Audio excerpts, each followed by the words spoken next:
Matthew 23, 1 through 4 has notoriously been a very difficult passage for a lot of people. It's one of the places that some messianics, not all, but some messianics get the idea that we need to listen to the Talmud and the Mishnah. And Right. so this is actually one of the verses people will go to try to bring in extra non-canonical literature to be authoritative on the believer, which I reject out of hand, as does Rob. Go ahead, Rob. Yeah, that's a really good point.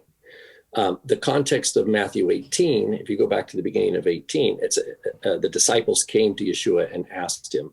So Matthew 18, Yeshua is talking to his disciples specifically. Matthew 23 says Yeshua is speaking to crowds and to his disciples.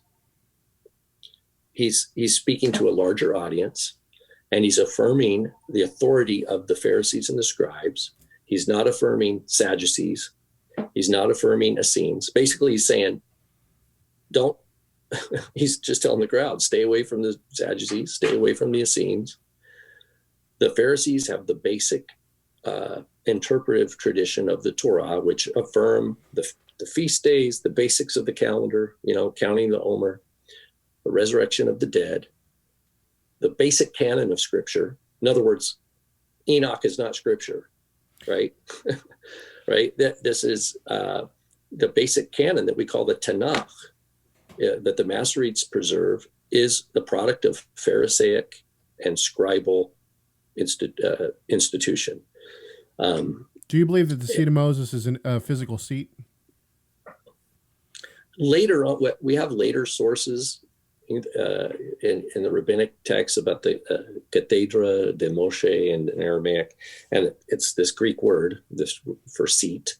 And we do have a few synagogues, I think, early synagogues have some sort of special seat that was there, like the synagogue at Chorazin, for example. But that is post-destruction. So, but there was some sort of special seat up front, and some have said, "Oh, this is that seat of Moses." But we have to recognize we don't.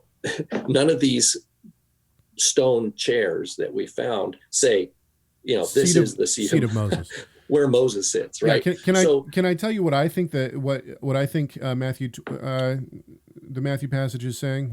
Let's hear. What is it? Matthew 23, 1 through 4. I could never prove this. However, my thought is that the seat of Moses is a reference to reading the Torah itself. Yeah.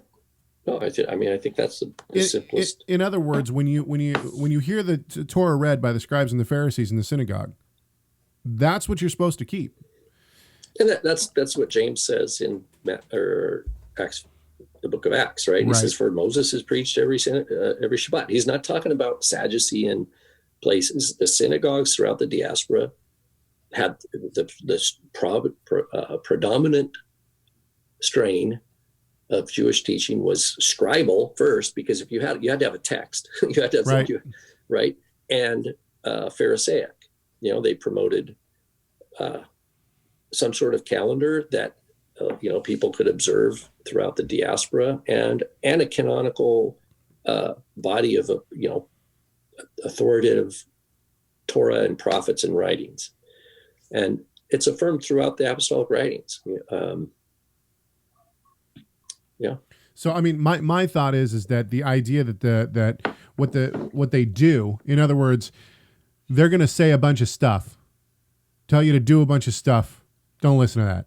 Listen to what Moses says. They're going to sit there. They're going to read the Torah. That's what you listen to. So I think that this is actually a verse in opposition to rabbinical texts like the Mishnah and the Talmud.